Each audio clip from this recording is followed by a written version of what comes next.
Hello everyone, Loremaster of Sotek here, and I hope you've been keeping up your sacrifices to the Serpent God so that the blessings of Clan Pestilence have stayed far, far, far away from your door. But without further ado, I thought it'd be good to provide y'all some entertainment today with a new episode of Who Would Win. I'm really excited about a lot of the matchups we have in this episode. It's just going to be me for today, which hopefully is alright with you guys, practicing some social isolation and social distancing there. And let's go ahead, which I realize does not make sense on the internet, but whatever, that's what we're going with. And without further ado, let's go ahead and hop into the first match.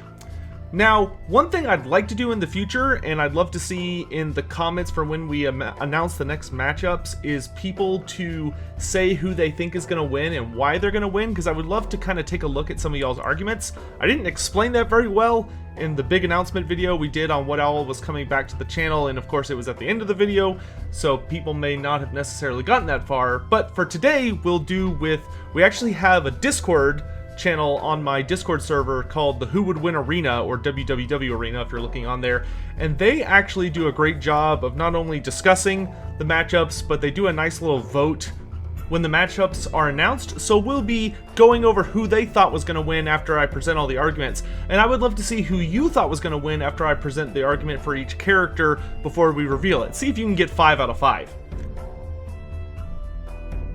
So with no further ado, let's go ahead and hop into the first matchup, which the first fight is going to be Felix Jaeger, one of the dynamic duo of Gotrek and Felix, versus Tretch Craventail, the despised Deep Warren leader of Clan Rictus, who hangs out in Nagaroth for some reason these days. So let's start over here with Felix. Many of you should hopefully know who he is, either through playing Total War or just being a fan of Warhammer in general. He is the human poet who runs around with Gotrek and has been a member of that little squad for many, many years. They've been traveling together for well over 20 years, and Felix has a ton of battle experience. And despite being fairly old compared to a lot of Imperial champions, though not nearly as old as the likes of Volkmar or Ludwig Schwarzhelm or Kort Helberg, he nonetheless pulls his weight very, very well because, fun fact, the rune axe that Gotrek wields, which is of course one of the legendary weapons wielded in the past by the dwarven god Grimnir, is actually empowering him and Gotrek and making them, I guess you could think of it as making them younger, but it basically keeps them in prime fighting shape. And that's going to be the version of Felix we're taking into this. So we're not going to be assuming that Felix is going to be feeling his age or is going to be depowered by not being close to the axe. Though of course that does lead into his one big weakness going into this fight, is that he's not going to have Gotrek with him. Now, we do have a good idea of how Felix performs on his own, because he has fought one-on-one, at least defensively, in many stories when Gotrek either is not next to him at an immediate moment or the two have been separated for some reason. So let's go ahead and talk about his positives. When it comes to dealing with Tretch specifically, Felix does have a few things going for him. First of all, he is actually very familiar with dealing with Skaven. He has fought Skaven many times, due to the nefarious schemes of Thanquol always trying to get the two of them assassinated, especially because they just have a very good habit of bumping into Thanquol when he's in the middle of some horrible scheme that usually goes awry because of them.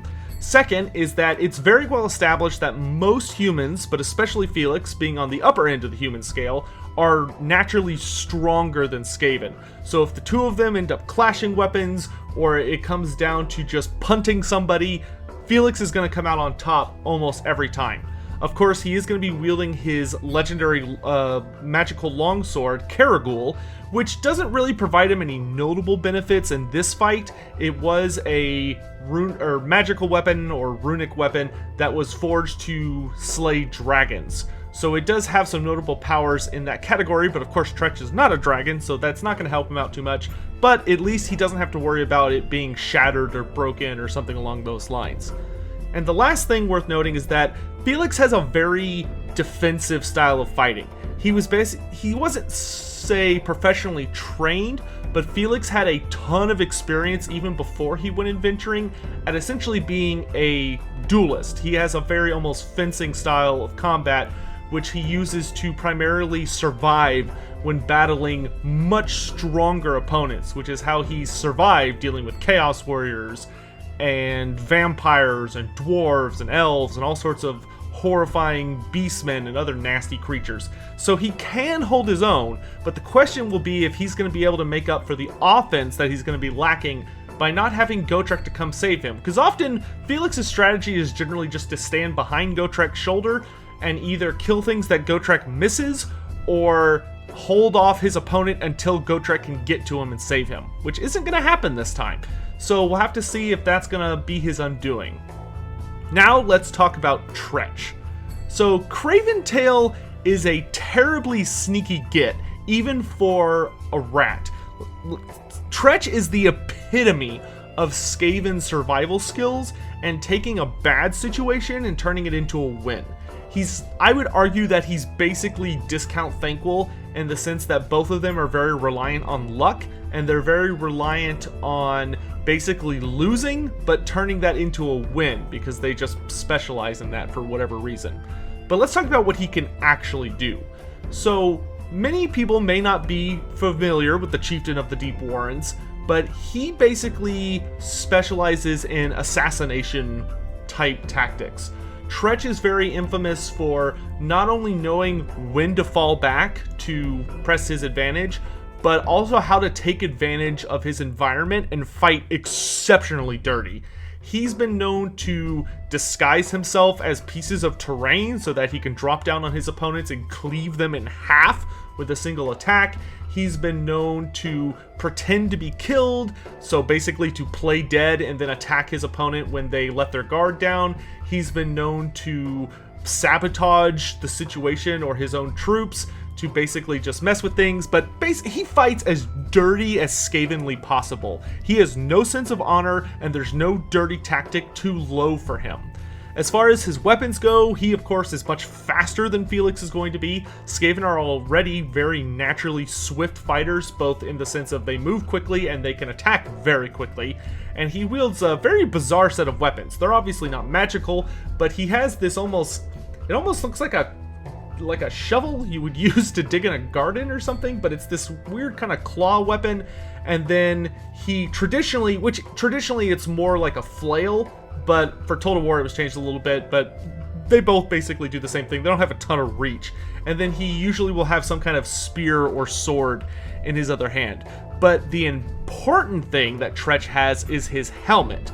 So Tretch Craventail has a magic item known as the Lucky Skull Helm. And as the name would imply, this thing is literally lucky. It is, as with many gods or religious artifacts or even powerful creatures in Warhammer Fantasy, if you deeply, intrinsically, without a hint of doubt, believe that something does something, it can manifest in the physical world as having that effect. So Tretch genuinely, on such a deep fundamental level, believes that the Lucky Skull Helm is actually lucky, that it is lucky. It does provide him with very unnatural circumstances that allow him to either survive or get an opening with which to kill his opponent. And it is a pivotal role on how he's managed to come out on top. And it's actually made from the skulls of one of the chieftains that he killed to take their position.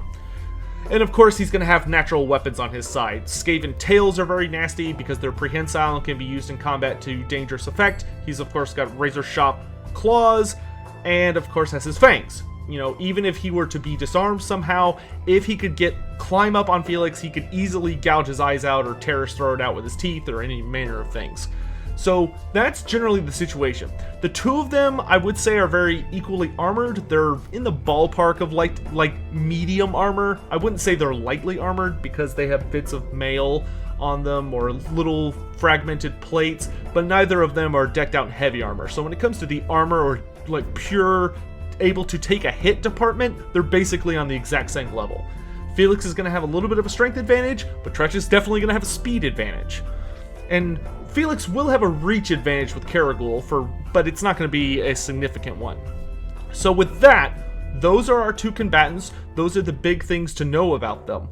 So now is when you would make your vote on your little notepad or whatever you're going to be using to determine who you think would win.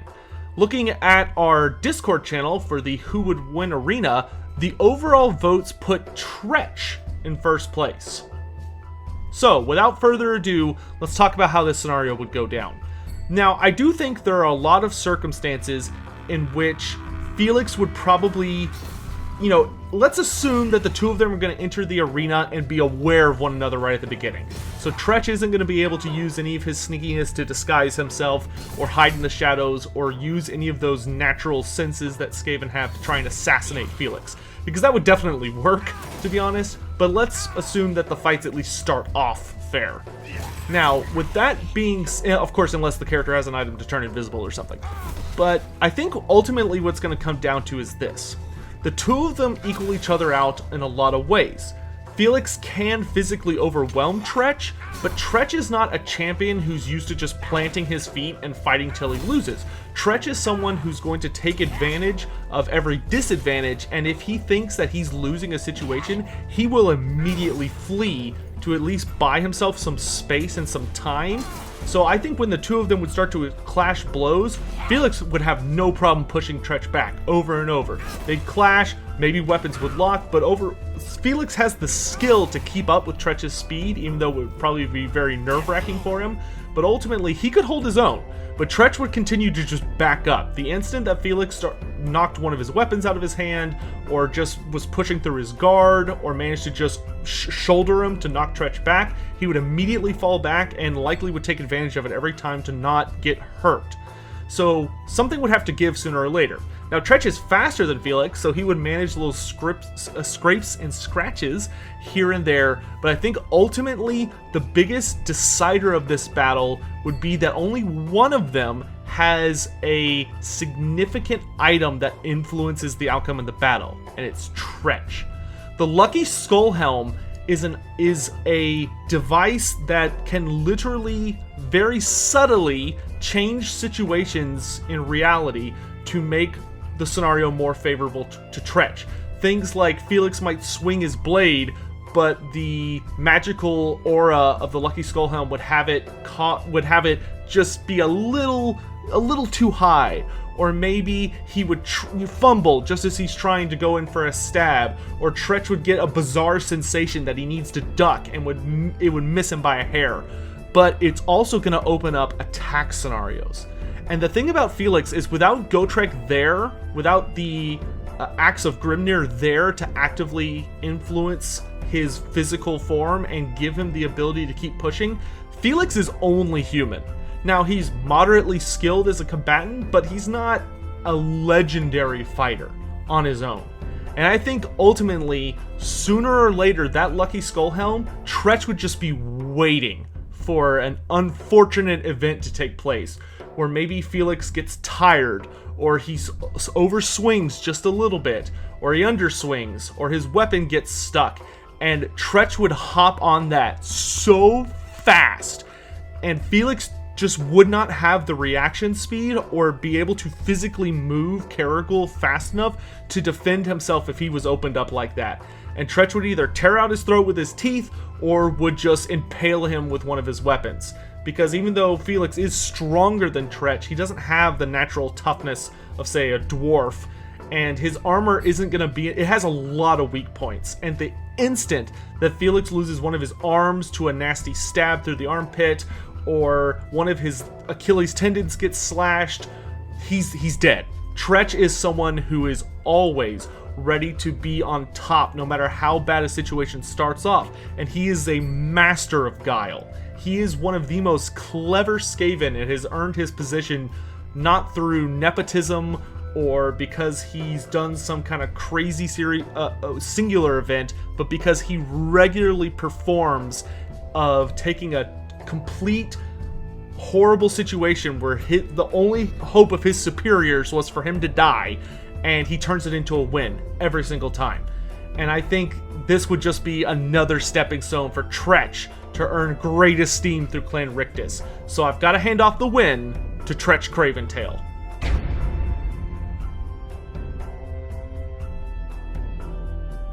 Alright, now it's time for a matchup that I think I saw a lot of people were really interested in this one, and I'm gonna be honest, this one, to say I had to sit on it for a while is a grotesque understatement.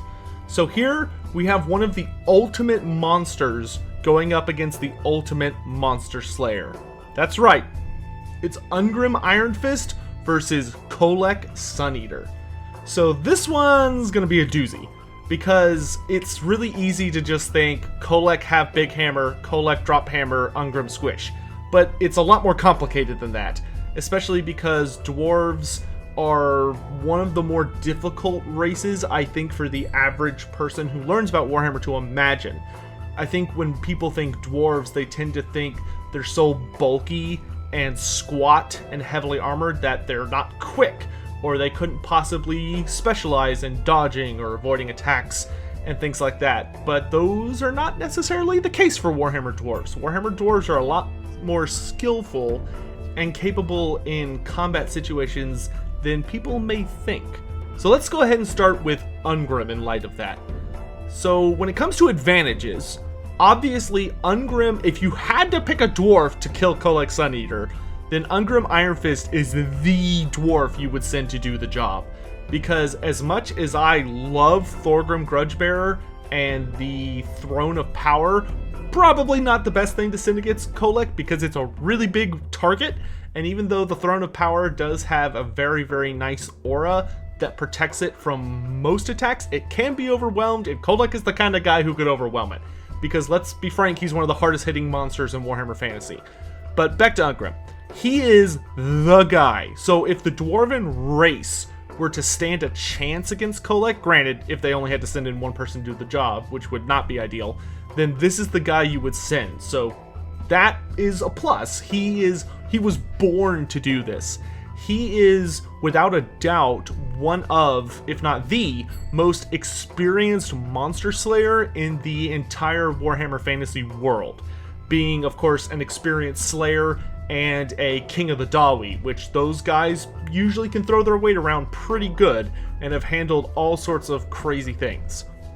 You know, Ungrim in his youth, so well over 100 years before this fight would take place, you know, he was already doing things like killing giants in a one-on-one fight, and when he tried to put in his bid to become High King, for instance, which you can hear about if you watch either the Ungrim or Thorgrim lore videos, he cut down a giant that was so big that to present its corpse at the Council of Kings to determine who the new High King would be, 20 dwarves were needed to drag that thing in.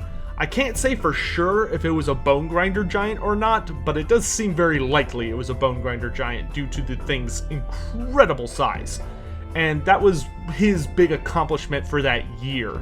And that was when he was young. You know, this was hundreds of years ago, during the time of Magnus the Pious, immediately following the Great War against Chaos. So, since that time, he has done some incredible feats. He's killed basically any monster that dwells in the old world. Ungrim Ironfist has probably put at least one of them down. He's killed dragons by himself. He's killed giants by himself. He's fought all sorts of horrors from the Chaos Waste by himself. He's fought Chaos Dwarves. He's fought Warriors of Chaos. He's fought Griffins and Wyverns and Arachnaroks and just all sorts of horrible Hell Pit abominations. Just absurd amounts of beasts. And he knows how to bring them down. There is no doubt in my mind that Ungrim has killed a Dragon Ogre Shaggoth, or at least many Dragon Ogres in his lifetime, especially because Karak Kadrin defends Peaks Pass, which is such a important location for stopping chaos invasions coming in from the Darklands.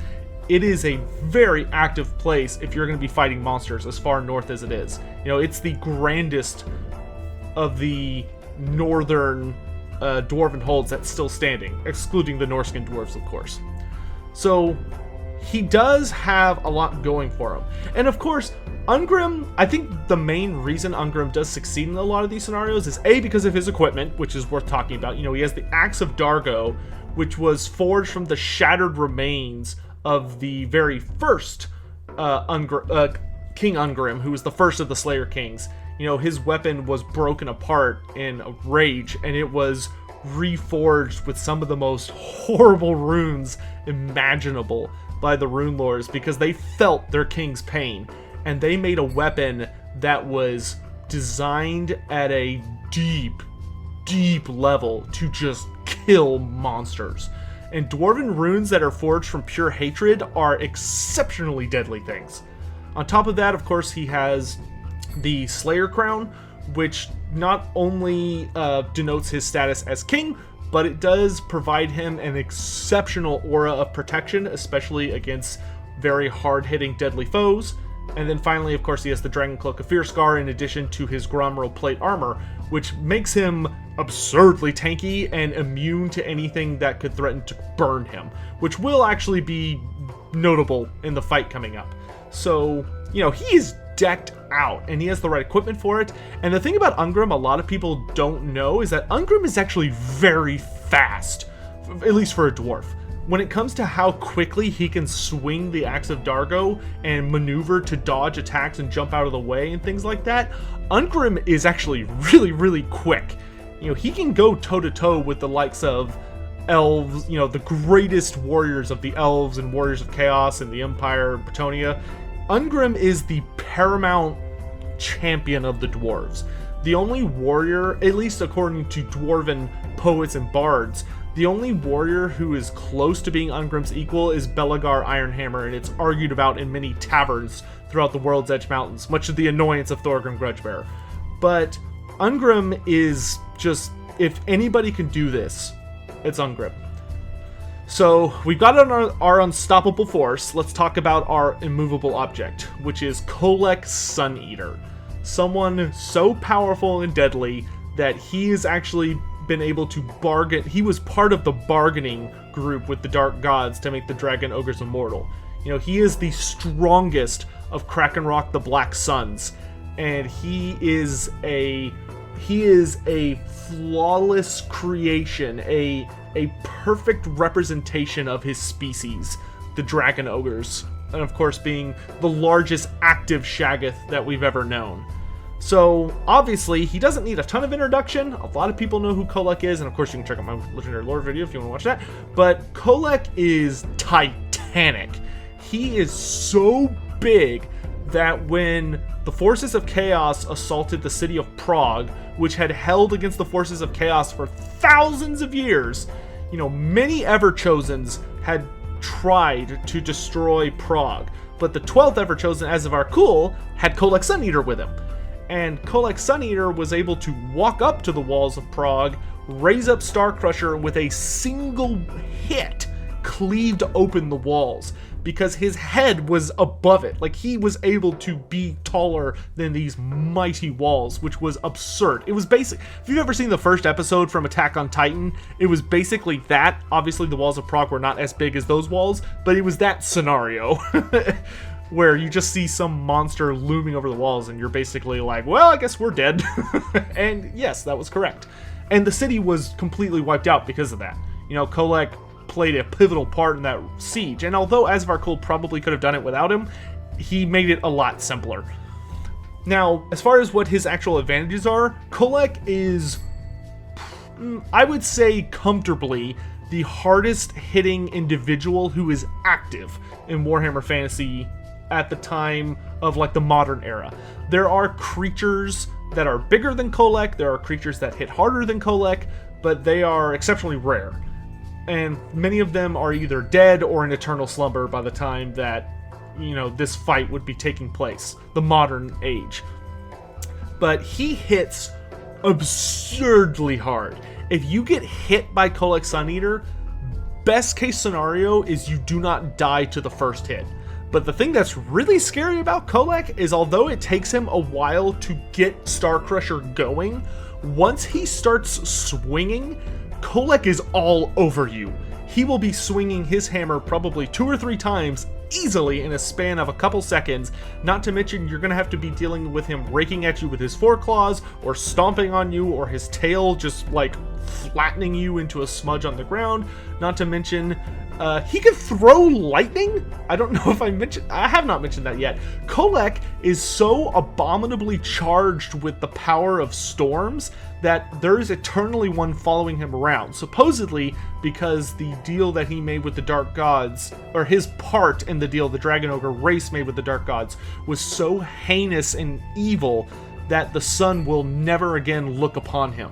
So wherever he goes, the sky is permanently covered by a raging thunderstorm that never ends. And at any point, Kolek can choose to basically reach up one of his hands and the lightning will strike him on command. And he can take that and just throw it at you. So this is a guy who can literally hurl lightning bolts like Zeus at people. Or he can just eat the lightning, not literally, he just lets it run across his body. And like all dragon ogres, it empowers him. It makes him even more vitalized. But it is worth noting that it does take Kolek a bit to get Starcrusher going. He can hit really hard with it, but those initial series of attacks are really slow to get going. But once he's got the momentum up, you're basically dead. Period, end of story. I know of... I would struggle to name probably 2 or 3 people that could survive a volley of attacks from Kolek Suneater. That being said, the other things that are worth noting about him is he is very tough. Kolek is, of course, massive, so to kill him, you have to hurt him very, very badly. That is to say, he has been defeated, as has Ungrim, but, you know, Kolek has been defeated, but it was always by magic in the past. There is no one on record who has defeated Kolek Suneater in the lore, I'll say, in the canon lore that was officially published. There we go.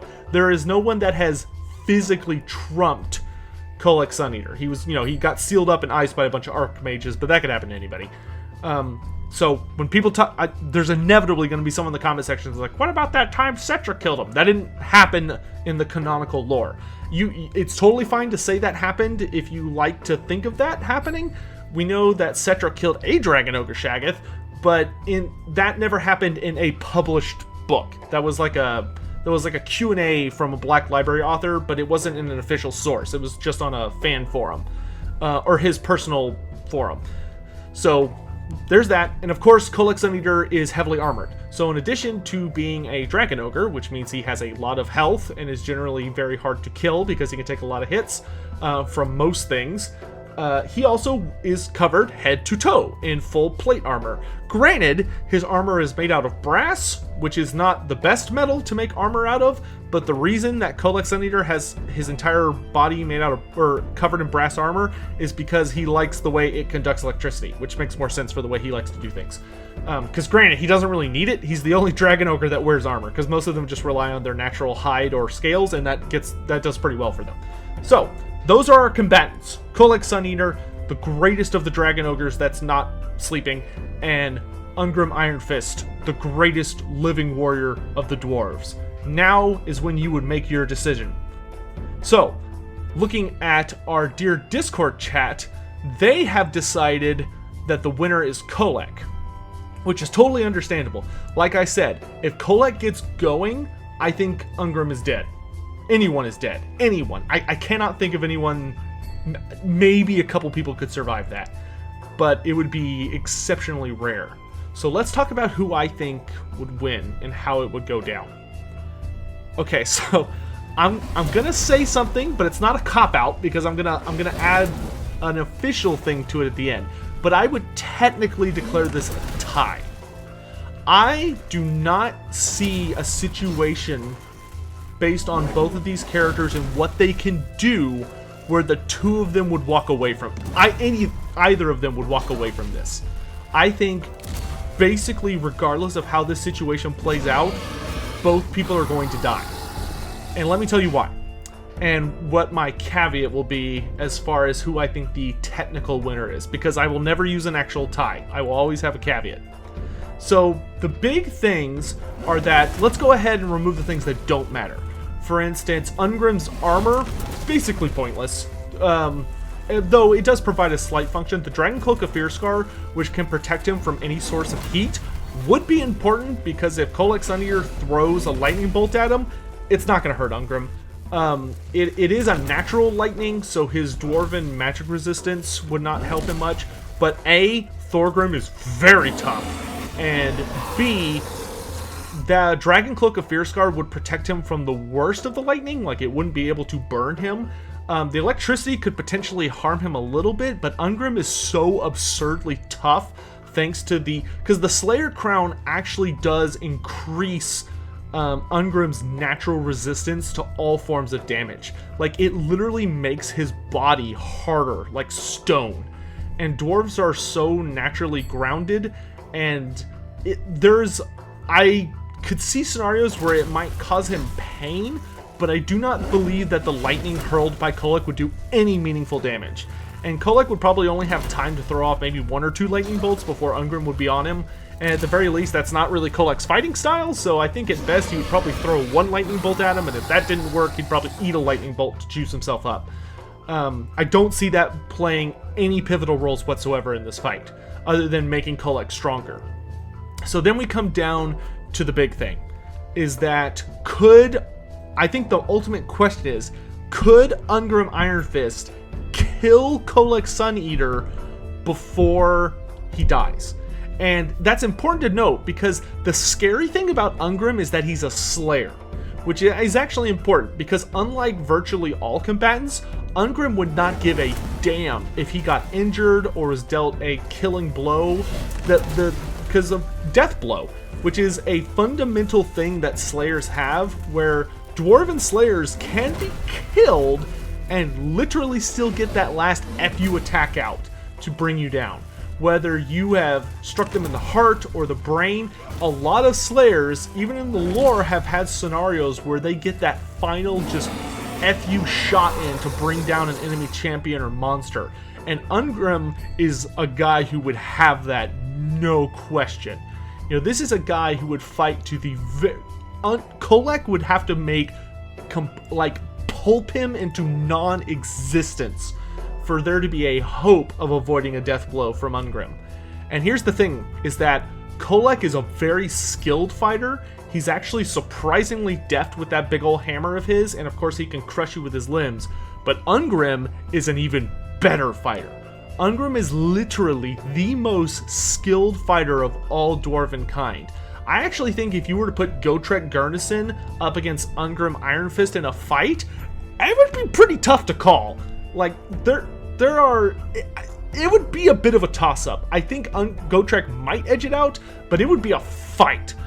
And because Ungrim is just that skilled of a warrior. And the other thing is that Ungrim hits like a truck.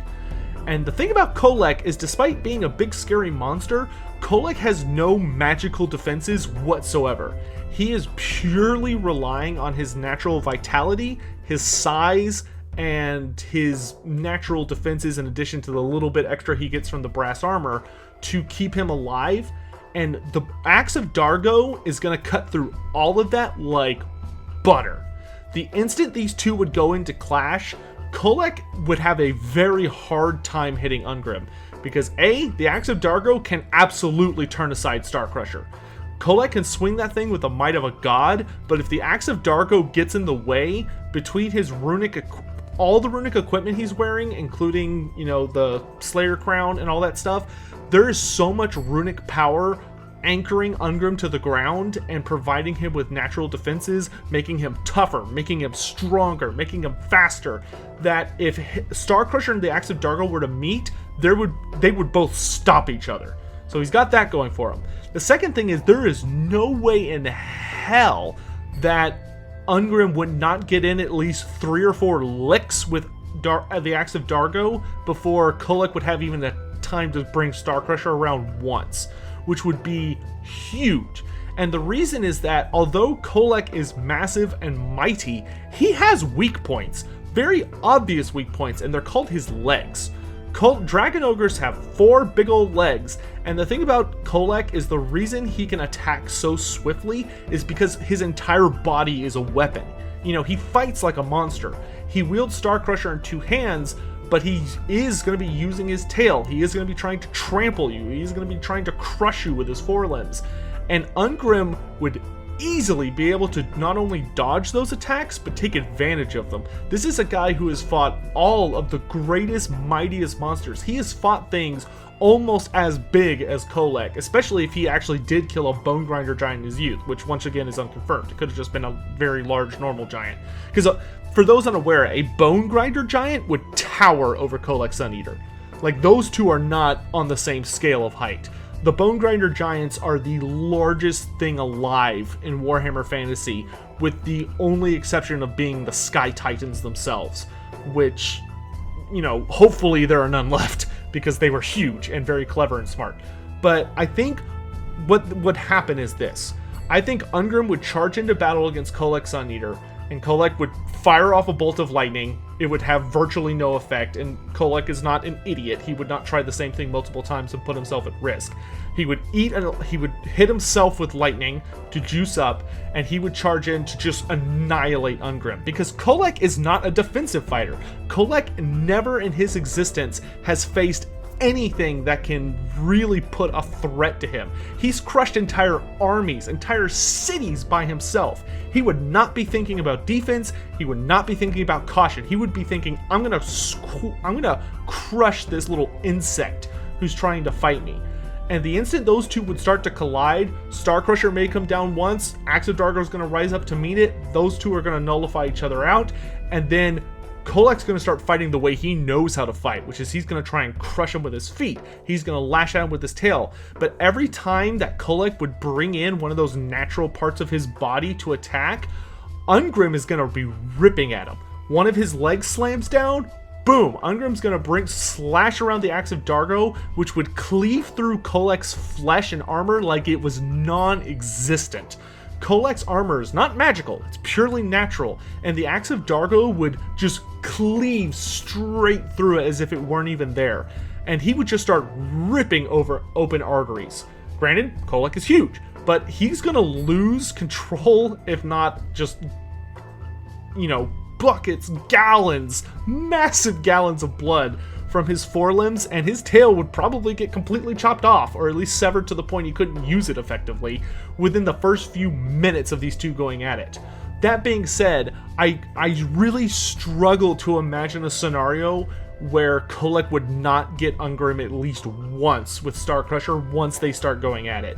And if Ungrim gets hit by Starcrusher, I would say 3 out of 5 times, that's a death blow. Like, that is you're dead. You know, if Ungrim could roll most of the way out of the way so it only crushes part of his body, he would keep fighting. Or if he managed to, you know, maybe the natural runes from the Slayer Crown are able to soften the blow enough that he could survive and only completely shatter his ribcage or something. But here's what I would say. I guarantee that if you made these guys fight 1,000 times, I would say probably 550 of those times, 55% of the time, Ungrim Ironfist is going to kill Kolek Sun Eater before he dies. Now, I guess there's like a scenario where Ungrim could potentially survive it, but I do not see any scenario where Kolek Sun Eater would walk away from this. You know, Kolek is going to get dealt blows that would almost assuredly lead to him completely bleeding out and dying within the first few minutes of them fighting. You know, he would almost assuredly get all of the important blood vessels and arteries and important things that you need when you're that big and scary completely torn to shreds by the Axe of Dargo within the first couple of attacks, because Kolek wouldn't know any better. You know, this is an arrogant god. You know, he calls himself a god. He thinks of himself as a god. He's the mountain god. He is this creature worshipped by marauders and creatures of chaos because they don't know any better. And Ungrim has the tools necessary to kill him, to put him down. Now, like I said, I would struggle to imagine Ungrim walking away from this. He will almost assuredly fulfill his Slayer Oath, but I think at the end of the day, when I have to call it one way, I think both people are going to die, but I think Ungrim's almost always going to get an actual killing blow and is just not going to survive in the aftermath, or he'd be so crippled that his life would essentially be over. But as for saying who would win, the answer is Ungrim Ironfist.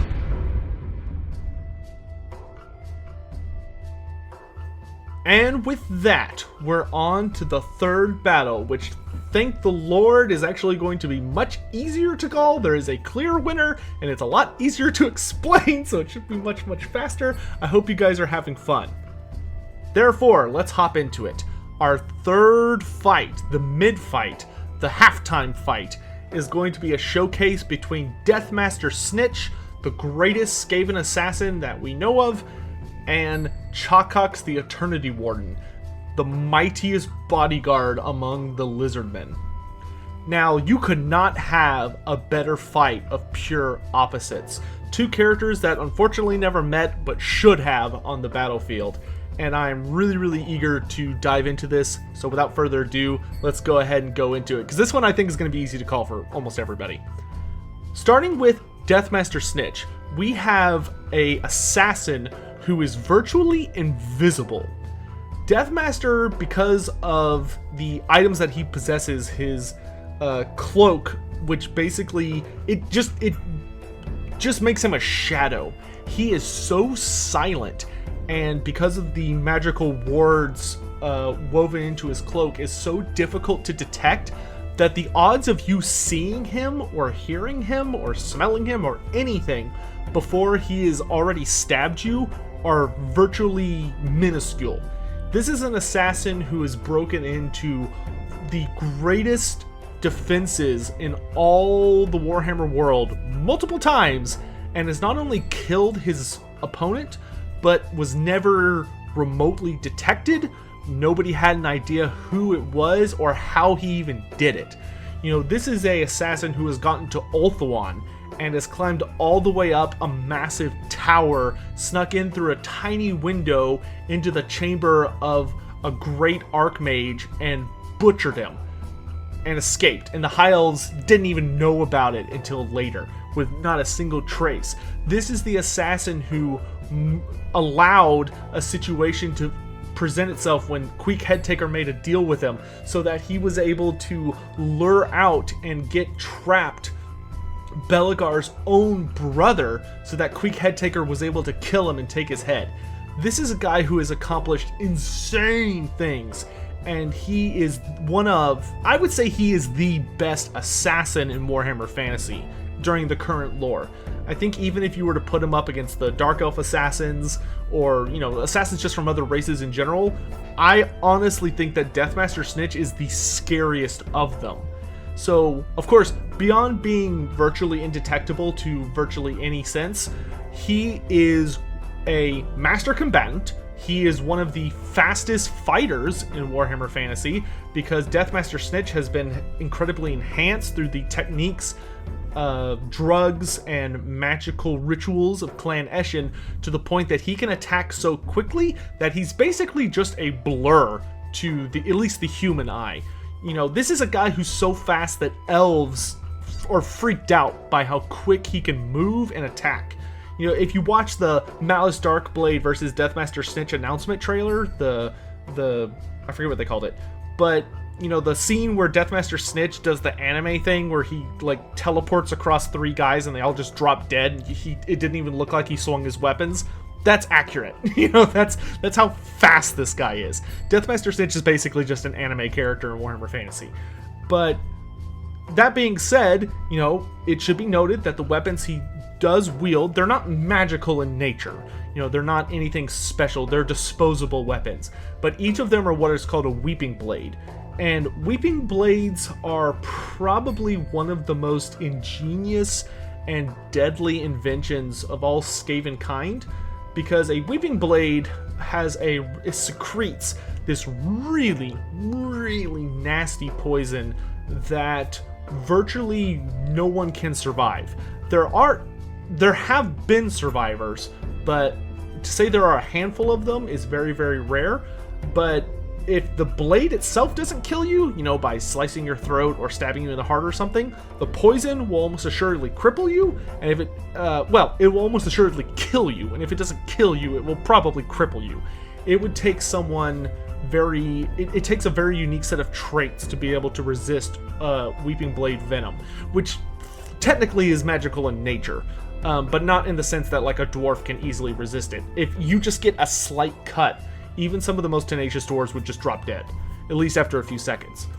And on top of that, to kind of talk about his speed, Deathmaster Soikch can move so fast that it is very, very hard to hit him with a weapon of any kind. Whether you're shooting at him, firing a gun at him, trying to stab him, magic, whatever, there is basically just a flat 50-50 chance that he's just easily going to dodge it out of the way and turn that into an attack. And of course, when I did mention he wielded Weeping Blades, he wields 3 of them. He is a triple sword infantry, as thankfully Total War says. And it is very, very nasty. You know, he has 1 in each hand, and then he has 1 by his tail, which a lot of people don't realize until it's too late. They block, you know, the first 2 attacks, and the third one hits you in the chest and you're dead. Now, let's talk about his opponent, Chocox the Eternity Warden. So, this guy is hands down not even remotely up for debate the best bodyguard in Warhammer Fantasy. He has such a stupid toolkit that allows him to do his job that it is hilariously over the top. And he has the feats to go with it. Chocox has been alive for a very, very long time. He is, of course, the Eternity Warden of the city of Janhapek, which is the city of Mists. And he has never had a single person or creature, lizardman, I guess, die under his charge. He's been around for thousands of years by now, and he has never failed 1 time, which for lizardmen is actually a lot more impressive than it sounds. He's even gone up against greater demons and just obliterated them casually because he's just that scary. So let's talk about what makes him so scary. And ultimately, it boils down to his items, because you're about to find out why this matchup is kind of absurd and why it's very one-sided. First of all, Chocox has an item that seems very chill at first until you really think about it and you realize how retardedly overpowered it is, which is called the Helm of the Prime Guardian.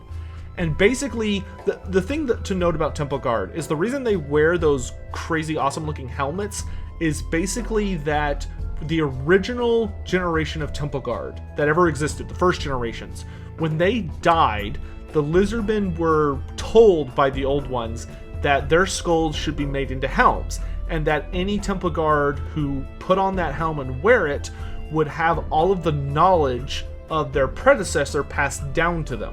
That's why they all wear those helms, because it's been passed down from generation to generation to generation. And I assume it's the same helmets as the original generation. I'm not sure if they always just wear it until they die and then they use that guy's skull, because eventually I feel like there would be a situation of diminishing returns because it seems like the helmets tend to be bigger than their whatever, but it doesn't matter. In this case, the Helm of the Prime Guardian is the skull of the original Temple Guard, like the first one ever, at least for the city of Janhapek. And this thing is insane because it has got so much knowledge and power built into it that it can, without fail, ever, without even the slightest fail, allow Chocox to detect any enemy or dangerous threat that is in existence within, I would probably estimate, about a good 100 yards minimum. So when I talk about any threat, I mean he can detect if you're an assassin hiding among your own troops disguised. He sees you. If you're wielding some kind of secret magical dagger tucked away in your cloak that can one-shot an enemy, he knows it's there and he knows what it does. If you're wearing armor that will protect you from any attack unless certain circumstances happen, he knows how it works, he knows how to destroy it, and he can see it. In addition to all of that, if you bring... And so that's just his helmet, right? So he knows you're there instantly. You can be literally invisible, undetectable by all mundane means, he knows you're there. He doesn't even, it's not even that he knows you're there, he knows precisely where you are. And he knows that you're a threat. It's not like the hair, well, I guess the scales on the back of his neck stands up and he's like, oh, there's an assassin in the room. Nope, he just freaking sees you. Pinpoint accuracy. So that's insane. The other big thing is that he wears a key. And this key is called the key to the Eternity Chamber. And basically it's this very, very important chamber where the Slann are at their most vulnerable. And there's only ever a single temple guard that's granted the permission to stand guard here, because it's such an important place.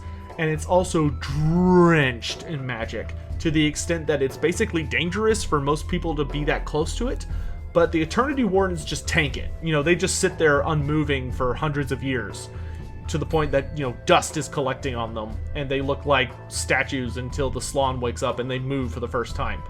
And the thing about it is, when you soak in magic for that long, it tends to have effects on you. And the key to the Eternity Chamber is a profoundly powerful artifact, because it also is completely drenched in magic, to the extent that it basically warps reality around it.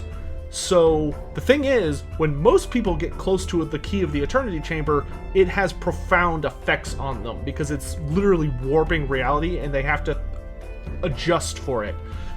To Chakax, that's just his normal, so he is already beyond adjusted to it and plays it to his advantage. So you know what the big thing that the key to the Eternity Chamber does? It does two main things that make it one of the most terrifying items in Warhammer Fantasy. The first is that if you get too close to a key of the Eternity Chamber, it will basically, it causes kind of almost a feedback loop that completely nullifies the effect of all magical weapons. Let me say that again. It nullifies all magical weapons. So if you're Archaon and you run up to try and fight Chakax with the Sword of Kings, or the Slayer of Kings, too bad, it's just a sword now. You have Galmaraz, too bad, it's just a hammer now. You have Destroyer of Eternities, too bad, it's just a sword now. Like, this thing is nuts.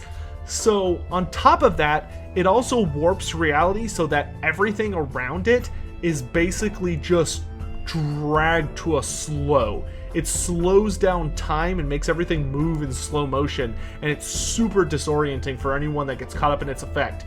It can make you so slow that it basically just evens the battlefield for all people that are quick.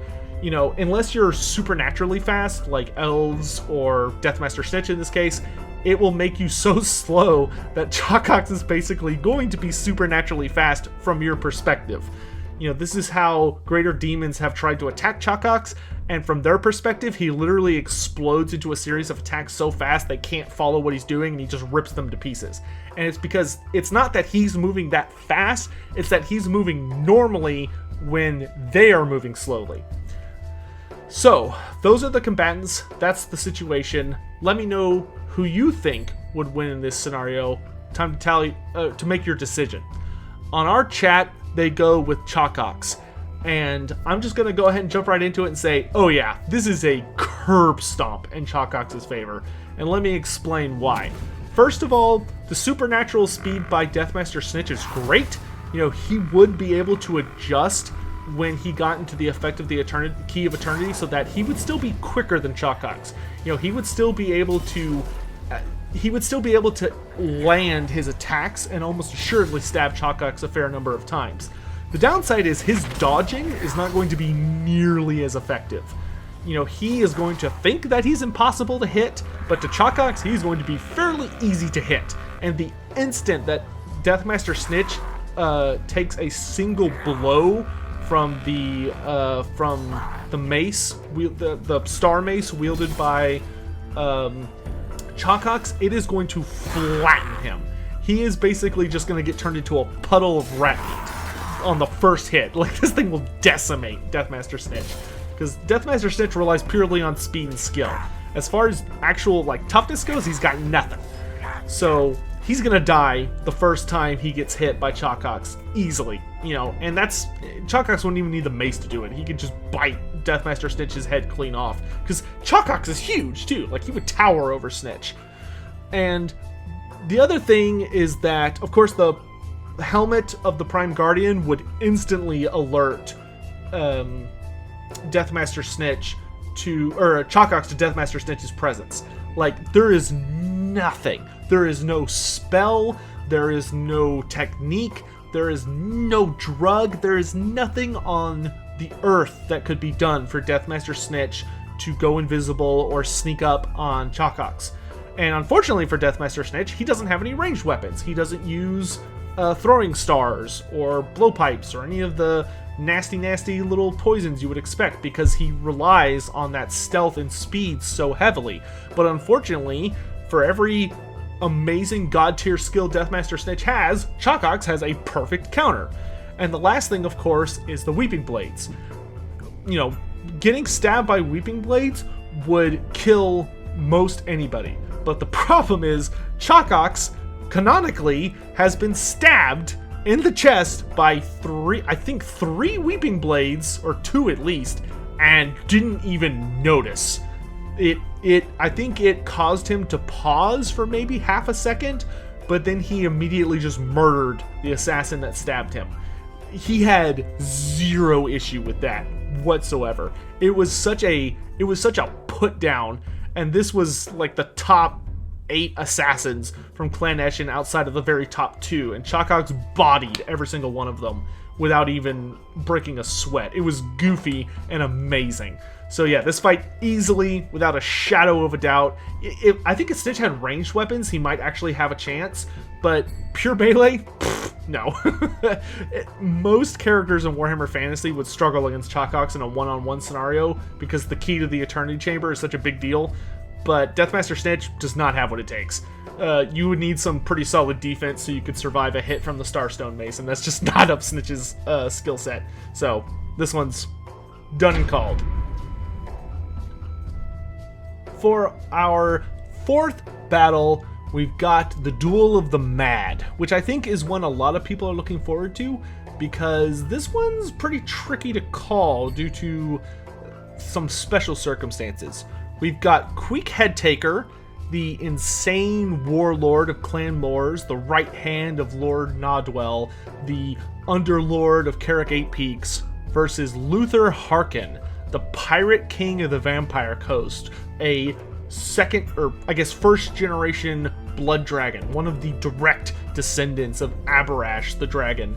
You know, truly a horrifying, powerful, skilled combatant who was actually a powerful mage at one time, though of course he is now completely insane and has no capabilities of magic whatsoever, which is lucky for Queek in this scenario. So let's go ahead and dive into this, and let's start with Queek. So when it comes to advantages for Queek Headtaker, he is, by most measures, the most lethal and skilled warlord in all of Skavendom. And when I say warlord, I very specifically mean Skaven warlord, so a general who specializes in melee combat. Queek has a very particular and deadly fighting style that if he can get going, because it involves a lot of distraction and feints that always ends in him basically doing this kind of weird whirlwind where he'll take Dwarf Gouger and basically spin it around. So he'll do his whole body in a 360 vertically to bring Dwarf Gouger around and just slam it into your body. And if he can get it off correctly, it's basically a guaranteed kill shot against almost anything. There have been exceptions due to just hysterical amounts of armor that you'll hear about in Queek's Legendary Lord video, which is coming out very soon. But it against like Luther, it would be a kill shot if he could actually get it off. The other thing that's worth noting about Queek is his armor.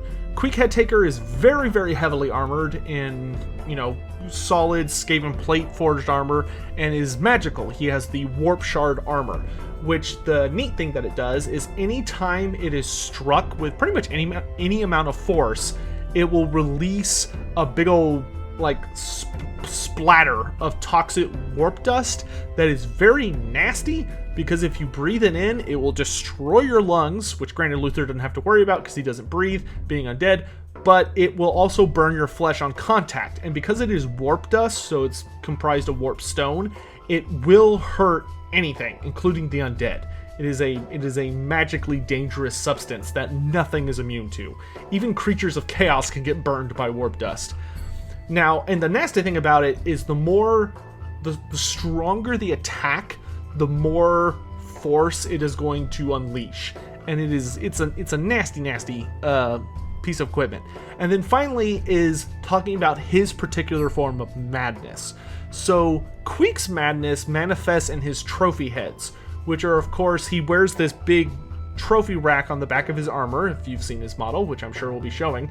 And on it are a collection of heads and a set of hands, which, funny enough, the hands we barely know anything about. There's like virtually no story behind those, but like we know who they belong to, but that's literally it. But in any event, those heads actually provide a function, because you may be wondering why in tabletop or in Total War Warhammer his trophy heads is like an ability that like nerfs his opponent and makes him stronger. And the reason for that is because Queek's insanity is that the heads actually talk to him. And the thing about Queek is whenever he is next to somebody's decapitated head, even if it doesn't matter how old it is, if it's just bone or very recently detached, Queek can talk to it and it will talk back to him. And it's very, very weird because the heads seem to possess the personality of the person they were taken from, even if Queek did not know them. And in addition to that, they not only talk to Queek, but they tell Queek things that he could not possibly have known under any circumstance. Like there are things that have happened that the skulls have witnessed when Queek is not there, and he is able to gather information from them as if they were witnesses, and they tell him strategies about his opponents or tactics on ways to defeat them or any of that. And they're supernatural. They know things they could not possibly know that allow Queek to know things he could not possibly know. And they are incredibly helpful to him.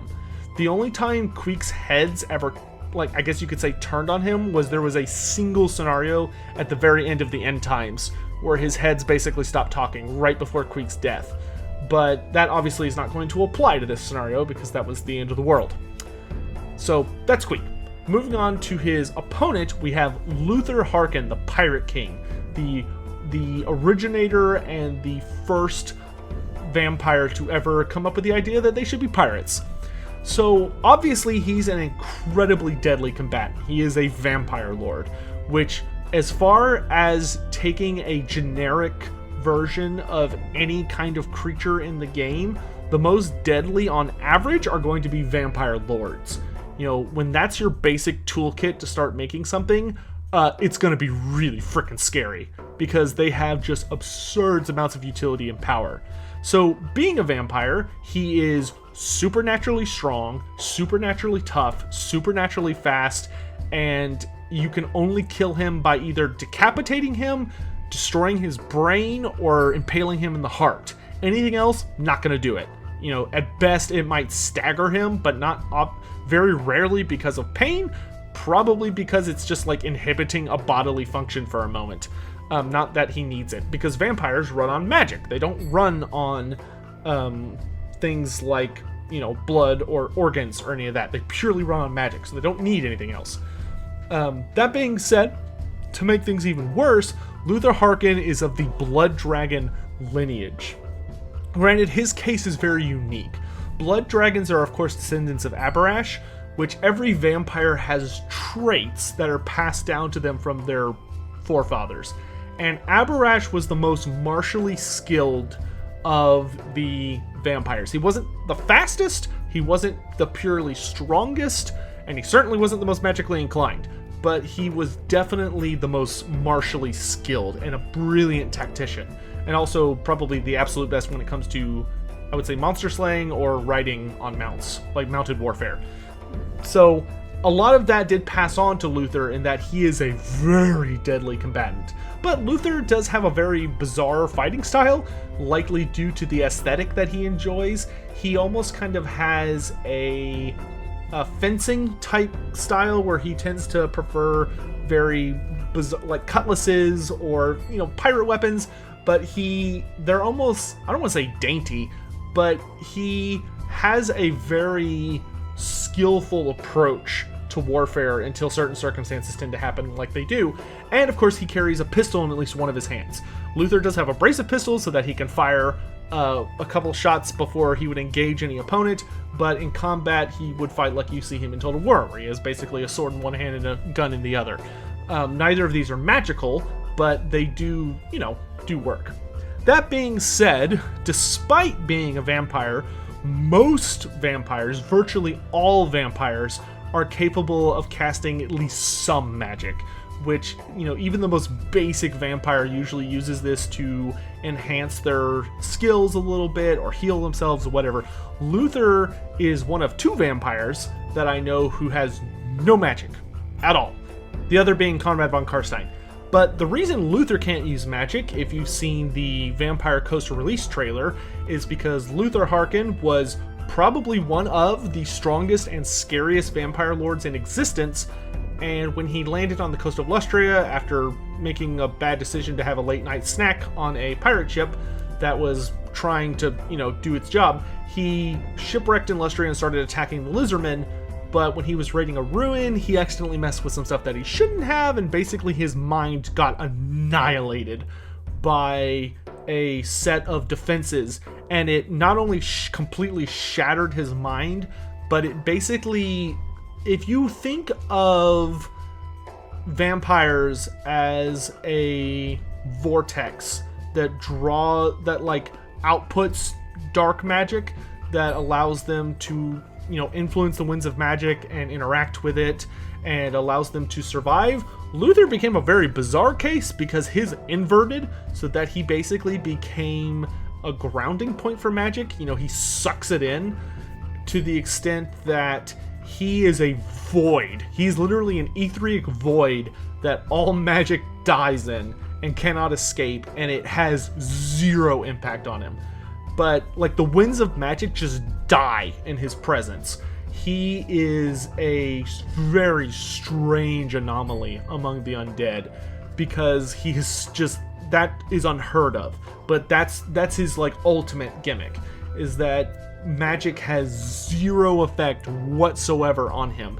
If you tried to cast a spell at Luther Harkin, I don't care how powerful of a caster you are, it's not gonna work. It's just gonna bounce, which is very, very scary.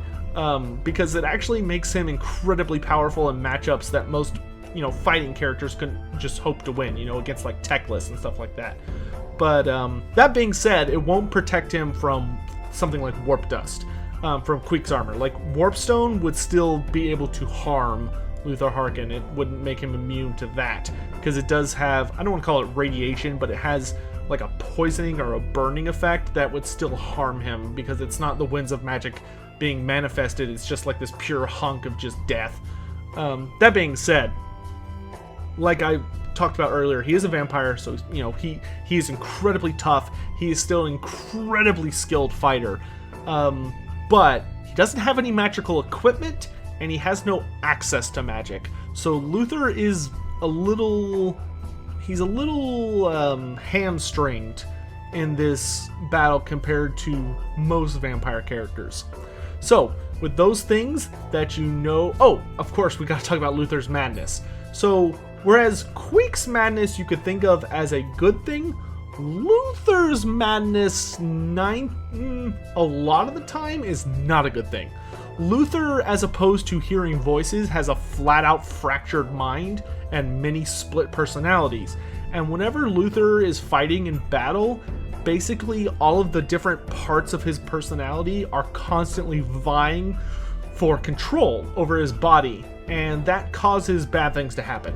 Because according to the rules, but the way Luther is described and the way he acts, he's basically not present a good 50% of the time, at least. And often that's why he has his right-hand man or other members of his crew tend to be close by because they protect Luther when he's having one of his weird moments. but he can always fight. He won't just completely like stop fighting, but he will lose track of where he is, and he becomes very vulnerable for a brief period of time. Now, there is a very small chance that one of the personalities that takes over will actually make him considerably more dangerous, but it's extremely more likely that his split personality will harm him as opposed to help him. So, now, with all of that in mind, time to cast your thought on who do you think's going to win, Queek Headtaker or Luther Harkin. I will say that the Discord chat voted pretty heavily in favor of Luther Harkin, and let's go ahead and go into what I think would happen here. So, the first thing we need to talk about is their madness. It is very apparent that Queek Headtaker's insanity is a flat-out amazing buff. The trophy heads are very, very helpful. They're very intuitive. They know supernatural amounts of information and are incredibly an asset in any circumstance, especially when fighting someone along the lines of Luther Harkin, an incredibly powerful opponent who has a lot of tricks and skills. Whereas Luther Harkin's personality is almost assuredly going to be a bad thing, is going to be a debuff. He is as likely to, as soon as the fight starts, instead of pulling out his pistols and trying to get off some free shots right at the beginning, he's very likely to have one of his personalities take over that would cause him to just start shouting nonsensically and just wander around the battlefield until Queek got close enough that Luther would be able to engage with him. But the likelihood of Luther being cognizant enough to pull out his pistols and shoot at Queek is really small compared to him just wandering. And the likelihood of Queek basically getting a free attack by charging into Luther is very high. So that's already really, really not good for Luther Harkin. The other thing is that where those pistols, they are pistols, and gunpowder weapons are deadly, the Warp Shard armor is more than capable of deflecting pistol shots. The only way that it would it would definitely stagger Queek, or at least punch him off his feet for a brief moment, but Queek is freakishly fast for a Skaven. Queek can move so fast that, to his perspective, others move in slow motion once his adrenaline gets going, because Skaven have insanely fast metabolisms that basically allow their bodies to just be insanely quick, but they pay for it, by only, if they make it to old age, they make it to like 6 or 8 years old, making it to double digits is very rare for a typical Skaven. And Queek's only probably, by the time this fight would be taking place, Queek's only about 4 or 5 years old. He's in his prime. But it should be noted that Queek is fast enough to keep up with Luther. He is tough enough that if Luther tries to stab at him or shoot him, he could take it. The Warp Shard armor would easily deflect bullets, especially from range. If Luther got a point-blank shot on him, it would probably punch through the Warp Shard armor, or at least it would cause significant harm. But the thing that the Warp Shard armor does that's very, very important when fighting someone like Luther Harkin, or any opponent, is that it prevents follow-up. So if Luther does manage to get a really hard hit with his sword, or he shoots, Queek in the chest point blank or something, the blow will hurt Queek, but it would cause this massive, explosion of warp dust that would burn Luther enough to stagger him or to knock him away, so that Queek has a moment to recover. That's how the Warp Shard, that's what makes the Warp Shard armor so powerful. Is not only is it very, very durable, but it is incredibly good at preventing Queek from getting overwhelmed should his opponent have some kind of natural advantage, in that, Luther is stronger than Queek. Granted, Queek's weapon is a lot scarier than anything that Luther Harkin is packing. Luther is going to be purely relying on his natural abilities as a vampire. He's got nothing else. And his madness is going to make it so that he's not going to be forming clever tactics during the fight. Best case scenario, Luther is either going to be in a berserk rage, where he's just going to be fighting like a madman with very little tactics, but just pure out strength and speed that's terrifying to behold, or he's going to be basically slack-jawed and kind of there, but not really. there's a maybe 15% chance, 20% chance that Luther would be in the right state of mind, at least for a few seconds or minutes, to actually be able to actively think and plan and plot while dueling with Queek. So that's also going to be a huge minus on Luther Harkin. And the biggest thing is that where a lot of Skaven would very easily get terrified of something like a Vampire Lord, or they would get tired because they would be fighting and all that adrenaline rush would overwhelm them, and they'd start feeling the effects of the Black Hunger, where they would start making mistakes or yada yada yada. The thing about Queek is that Queek has a fair amount of lore written about him, and he specializes in long duels. Queek is a character who is very methodical whenever he's dueling a superior opponent, whether it's a big orc or a monster or a dwarf or something. Queek is someone who is very careful about waiting for an opening, especially if his opponent likes to talk. And if there's one thing Luther Harkin's going to be doing, it's talking a lot. He is a rambler. Luther Harkin is someone who is just gonna, and it's because of the way his personalities manifest, in that if he doesn't go into a berserk rage, he's basically going to be rambling nonsensically or just being a general weirdo the entire time he's fighting Queek. Which, I do see there being a percentage of scenarios where these shifting personalities could actually be an advantage for Luther, in that he would suddenly shift from one to the other and he could surprise Queek and kill him.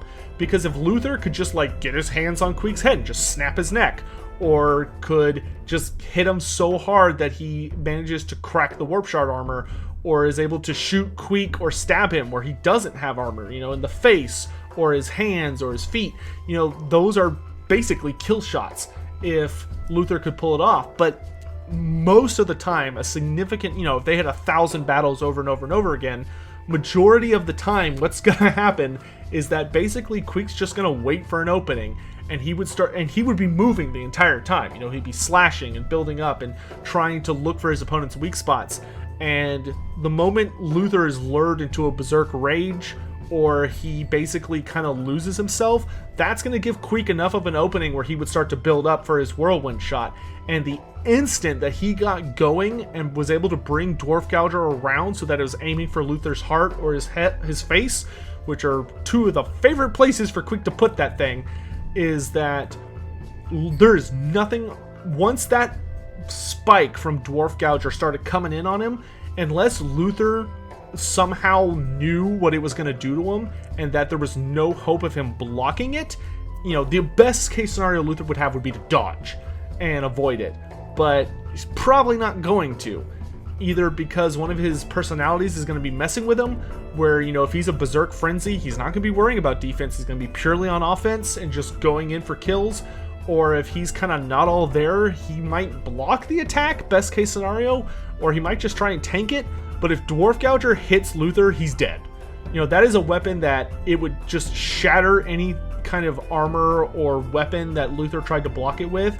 Or if he tried to get his arm in the way, it would easily pierce that and go straight to his heart and just, if it didn't kill him, at least immobilize him. But it would almost assuredly kill him. So just because of the particular way that Luther functions, and that there's not a lot of great advantages he can pull off against Queek.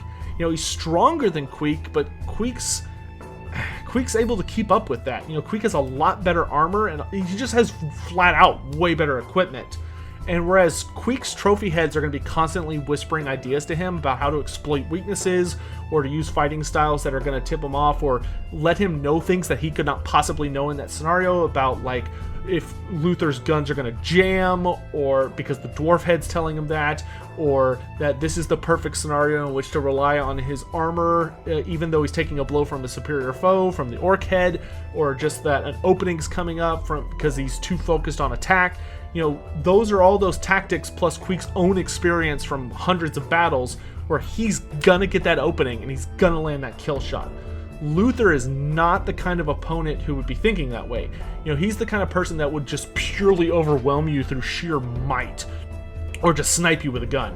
And the thing is that Queek is just too heavily armored and is too skilled with what he does have, I think, for Luther to get an effective kill shot before one of his personalities would switch and he would lose whatever advantage he had. And, you know, of course, with the warp shard armor there, that's also going to prevent Luther from just berserking his way through the scenario. You know, he wouldn't be able to just go pow, pow, pow, pow with his fists or with his sword or, like, you know, pistol whip Queek and rely on pure strength to win the scenario, because that warp dust is going to knock him back. It is going to cause him to give Queek at least a second of space, which is all he needs. Queek is easily fast enough to keep up with Luther Harkin. He's easily tough enough to take hits from him thanks to his armor, and he's strong enough that if he were to land a hit, Luther would have no hope of stopping it if it was from Dwarf Gouger. You know, Queek's serrated sword, sure, he could stop that. But yeah, I think, you know, in a one-on-one, you know, one fight, you know, best of one scenario, it is kind of a toss-up. But I think if you were to have them fight many times, many more times, Queek would come out on top over Luther Harkin. So I'm going to give this one to Queek.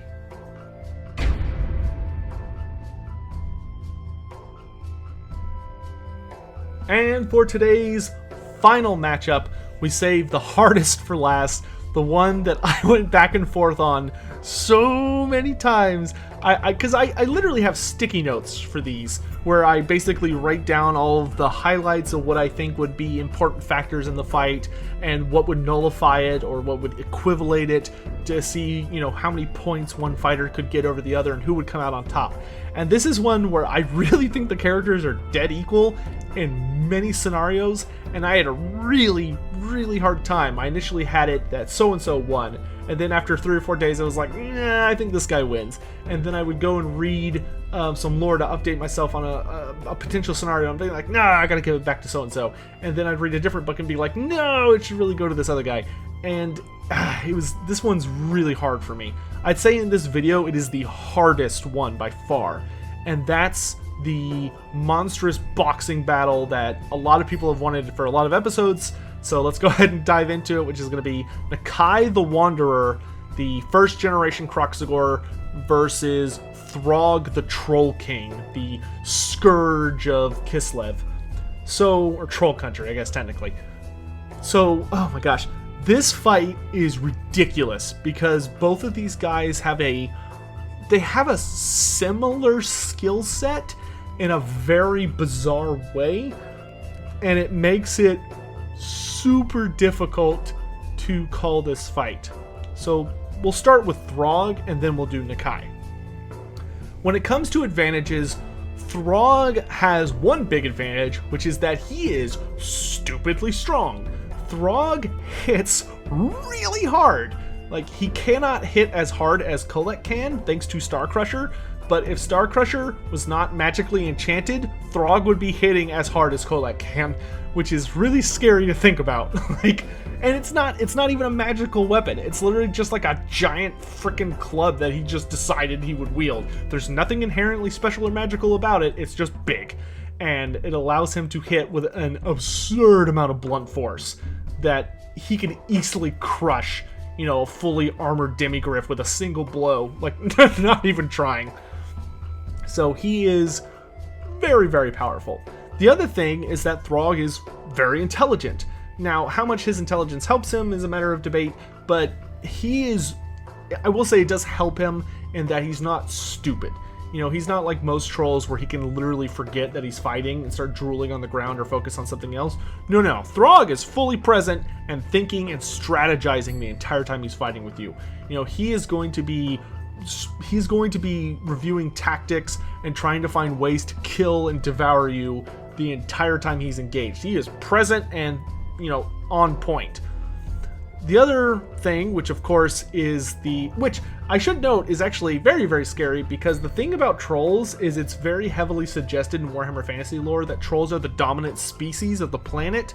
The only reason they do not have an empire or control the world is because they're too stupid, which Throg is an exception to that rule, and that's what makes him very scary.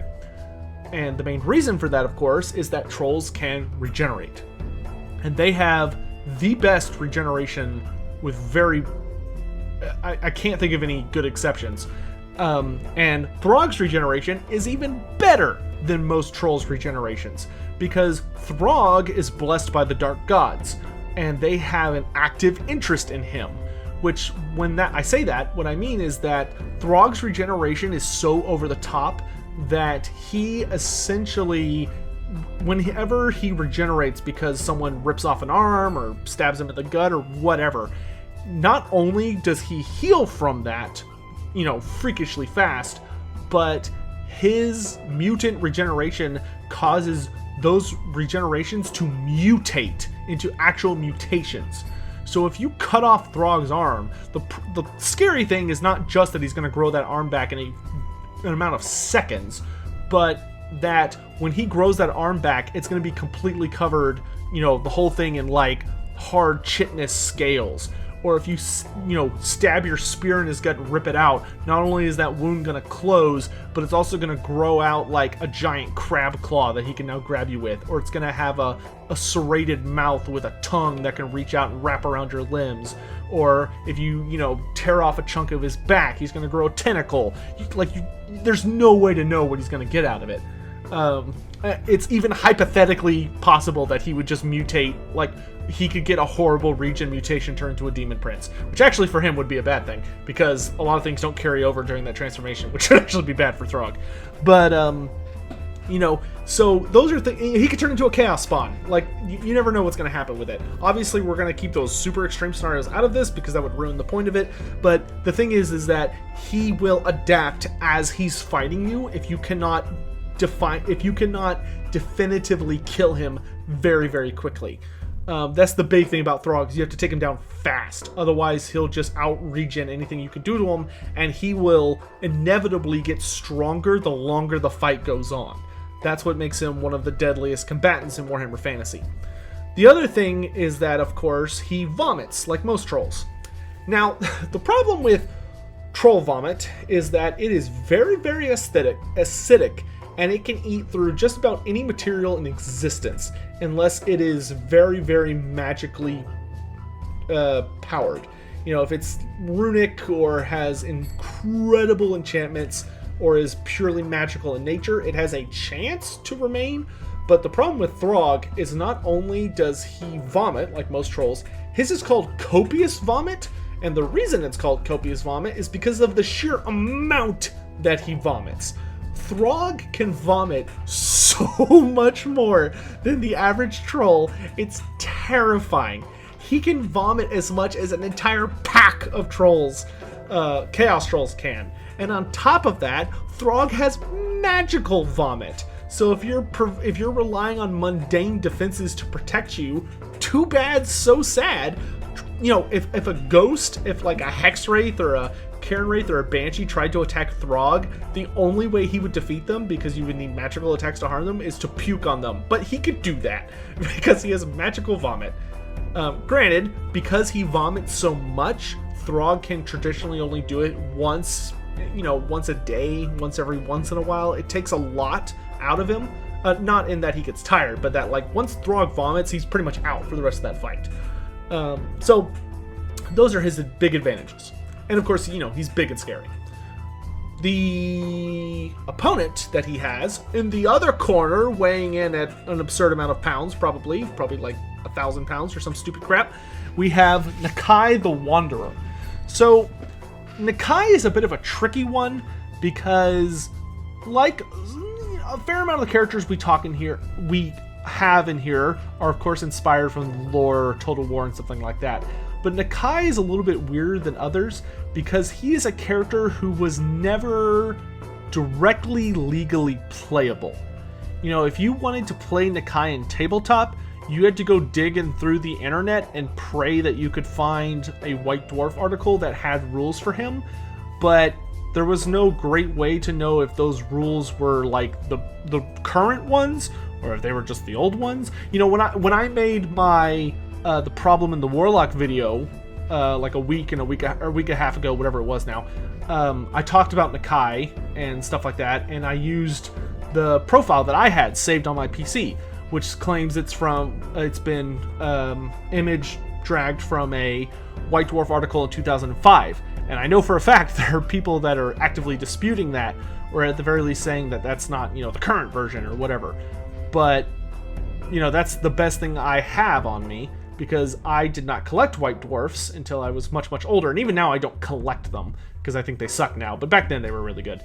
But, well, they don't suck now, but that's a whole other thing. Anyway, so to talk about Nakai, I will work with what I have and what I know about him. And once again, we're going to be using more of his lore version, not necessarily his Total War version.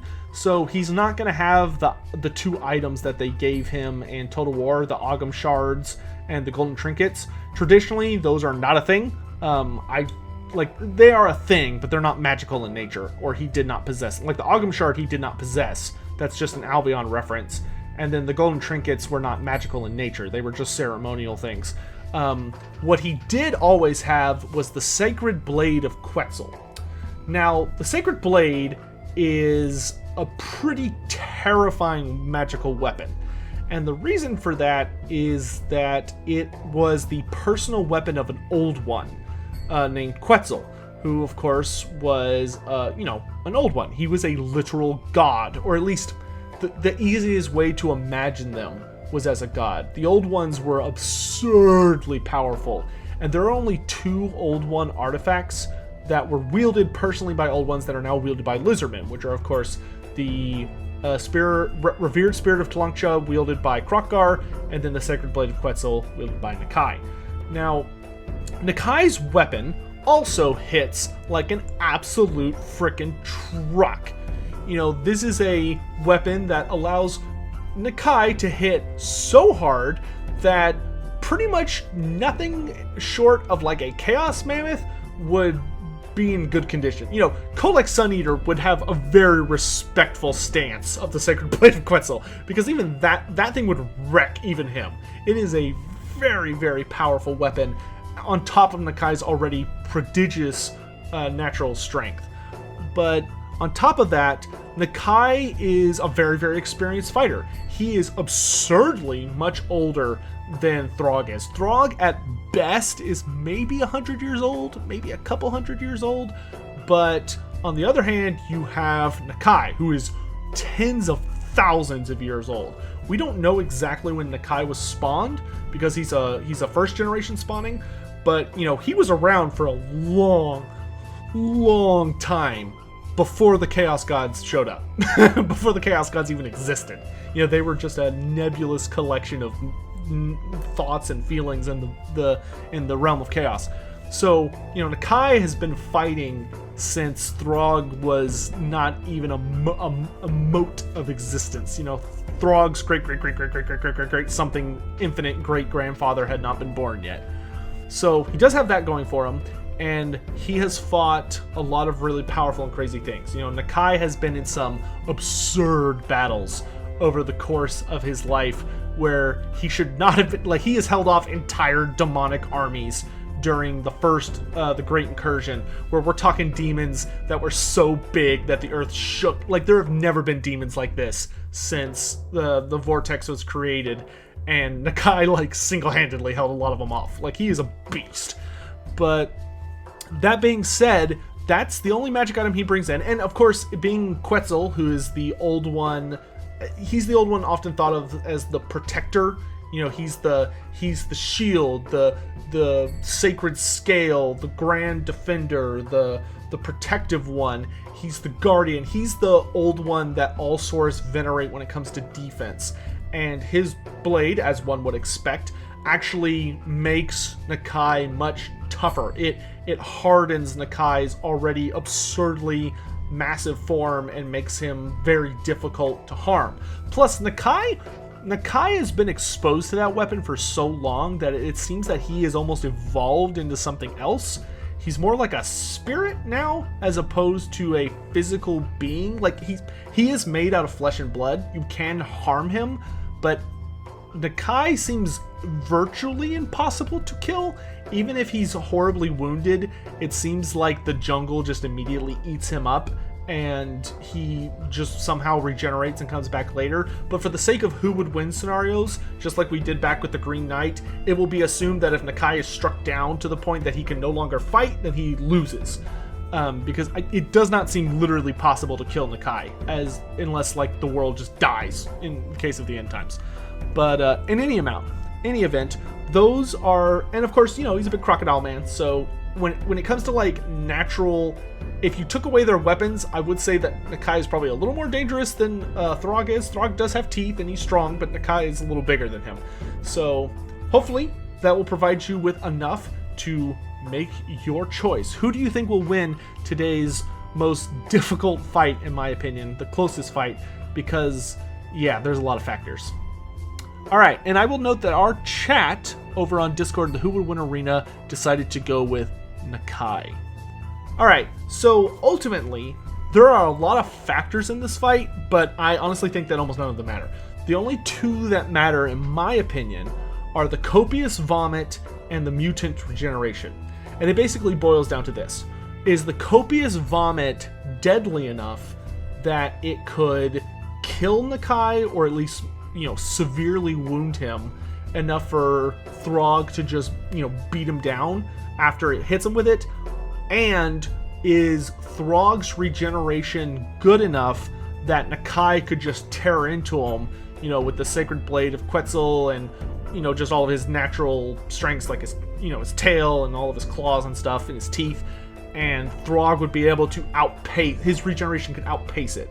Because if either of those situations is true, Throg wins this hands down, no question. Because he would just be able to outlast Nakai.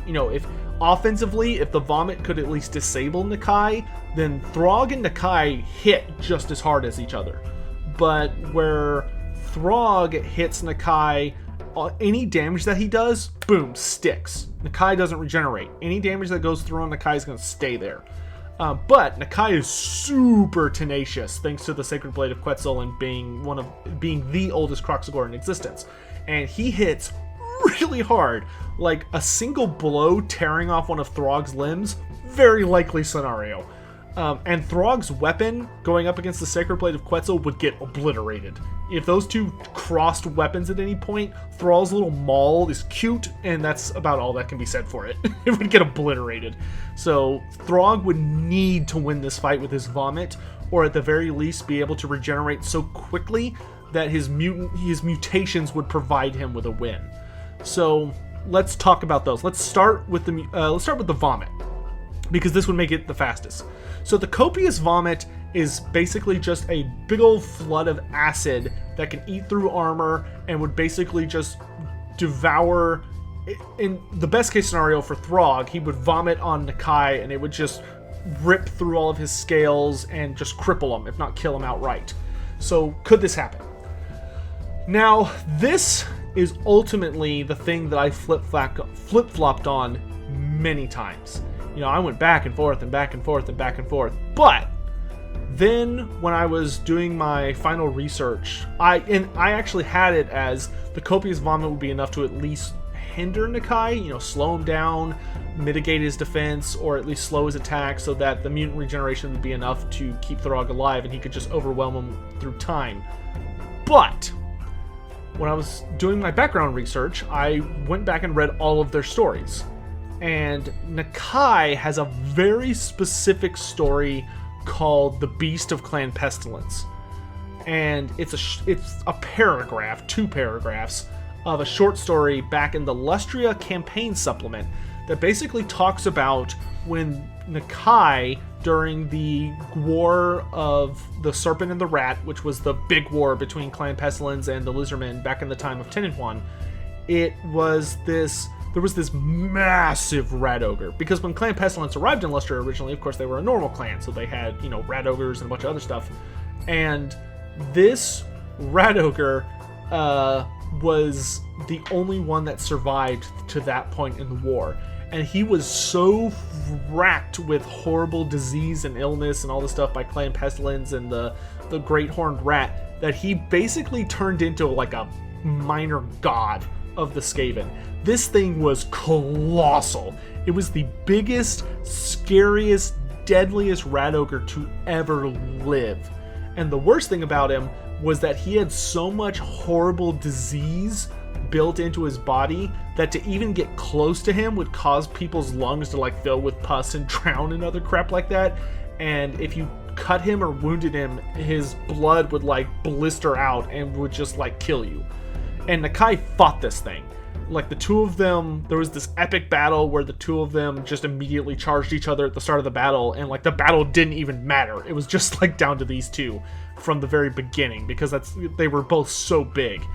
And after like an absurdly long fight, Nakai kills it, but he gets so splattered and all this stuff with disease. The thing about Nakai though is while he was being like ruined and crippled and burned and poisoned and all this stuff by just these horrible plagues, you know, he was having his own coronavirus crisis there.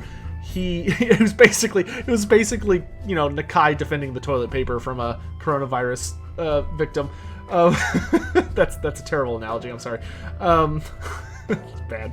But Nakai just was able to fight at his pinnacle despite all of that until he killed it. And then only after he killed it, he collapsed and went into a healing coma essentially for a good while. And I think that is how this would play out. Throg's mutant regeneration is really, really good and powerful, but the problem with Throg's regeneration is that it relies on him being capable of still fighting back while parts of his body are regenerating. So if he's fighting someone who relies very heavily on dealing a lot of damage over time, or a lot of small swift attacks, you know, death by 1,000 cuts, or even if they have a weapon that can only deal a colossal blow but every once in a while, you know, Throg can easily overwhelm that with healing. There are very few weapons that could, you know, obviously put him down, except for if it was a flaming weapon, clearly, because fire would just negate Throg's healing. And we've seen Throg's healing in practice, and while he is able to regenerate absurdly fast, even from death blows, he cannot regenerate from, well, he could, but it would take him a very, very long time to regenerate from anything that was like he got decapitated. You know, he would have to like grow a new head or grow a new body, which would take ages, and he would be functionally dead from a who would win perspective. You know, but Nakai would not have that problem. Nakai hits really hard, and being a Kroxigor, his fighting style is literally to tear you apart, and he would just eat your ass if it came down to it. And I genuinely think that, although I do think Throg's vomit would hurt Nakai very badly, the Sacred Blade of Quetzal I do think would protect Nakai from the worst of it. It does provide an aura around him that guards him from like the worst, kind of like how we saw the Hand of the Gods protect Kroq-Gar from a very similar attack from when a Vermilord vomited on him during the end times.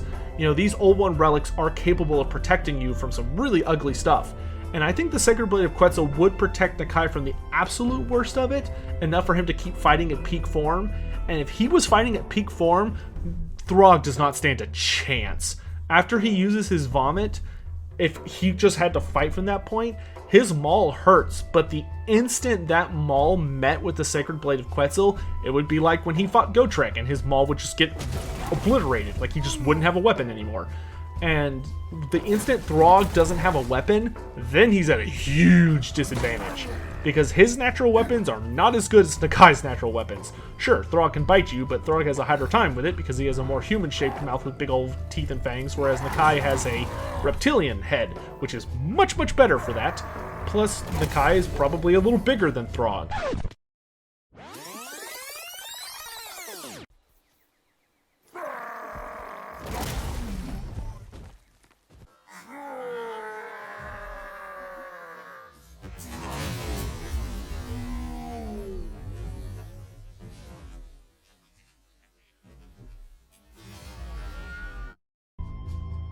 Plus, Nakai has a massive tail. Throg does not. Throg has big ape-like arms, which give him a lot of strength, and of course he would be mutating, but the problem is every blow from the Sacred Blade of Quetzal would be ripping off an arm, you know, demolishing a leg, completely obliterating part of his chest, you know, decapitating him with ease.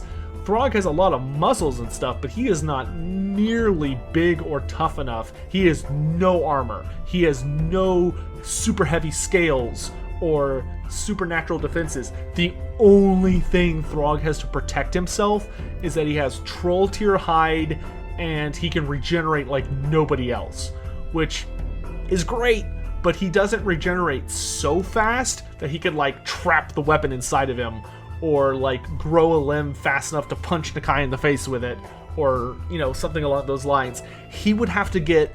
The only way I could see Throg winning is if he, like, they were fighting, Nakai's dealing blows to him, maybe takes off an arm, cleaves a part of him away, and then Throg vomits, which would at least knock Nakai back to buy him some seconds, and then he mutates and gets a really, really good mutation, like a third arm with a giant crab claw, or a scorpion tail full of like horrible venom, or like you know, his body catches on fire or something that like game changing.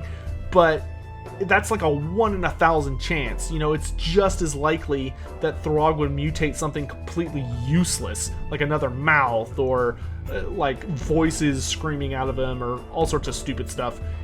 The odds of him getting something that would allow him to suddenly win are astronomical.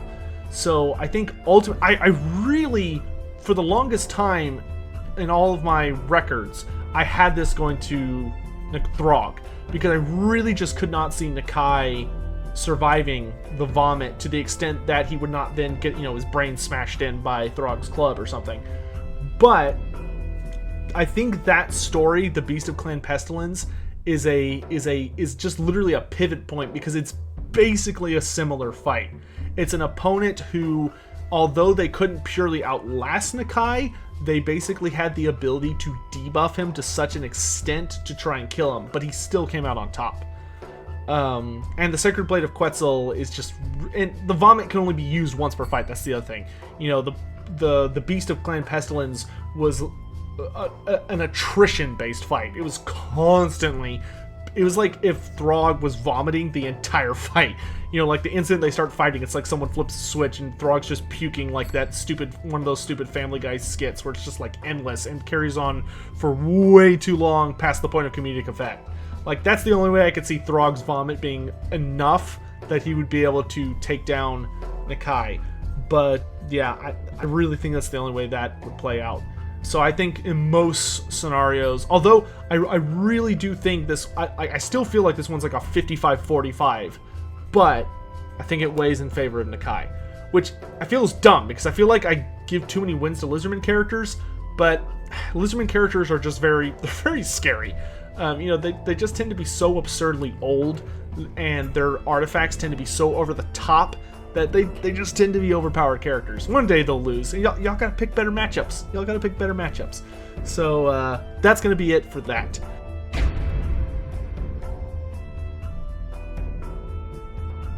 So hope you all enjoyed this episode of Who Would Win. It is super duper long. Hopefully when it gets edited, they can cut out some of like the empty space and stuff, and it won't be as long. Oh my god.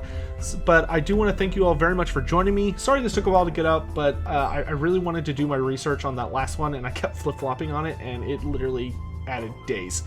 But yeah, I would love to see, please let me know, did you agree with my matchups? How many did you get right? You know, did you get 1 out of 5, 4 out of 5, 5 out of 5? Let me know down in the comment section below. Let me know if you disagree with any of them. Do you think I missed something? Do you think I'm an idiot? Do you think they were all perfect? Do you think that maybe Throg's vomit would be able to do the job because it's magical and can eat through armor, it would be able to get through the Sacred Blade of Quetzal's aura enough to, you know, kill Nakai? Or do you think that, you know, Felix should have easily been able to skewer Tretch with Caragul after some just, you know, a good overwhelming human punch to the face? Or let me know what your thoughts are, and if you think I'm right or wrong on any of those matchups and why.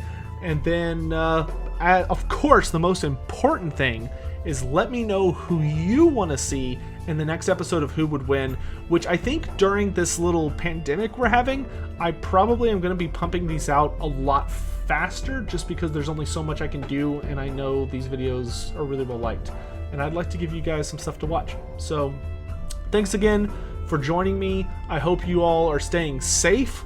I hope you're practicing social distancing, washing your hands every time you touch anything that has not already been inside your house for a long time. And please, please, please take care of yourselves. And if you want to help me out, hopefully you will leave a comment and like the video. That does help out a lot. If you haven't subscribed, please consider doing so. And of course, if you want to help me, pay bills or do any of that, you can check me out over on Patreon to keep things running over here. And I think that's going to be it. Have a great night, guys. Love you all. Be safe.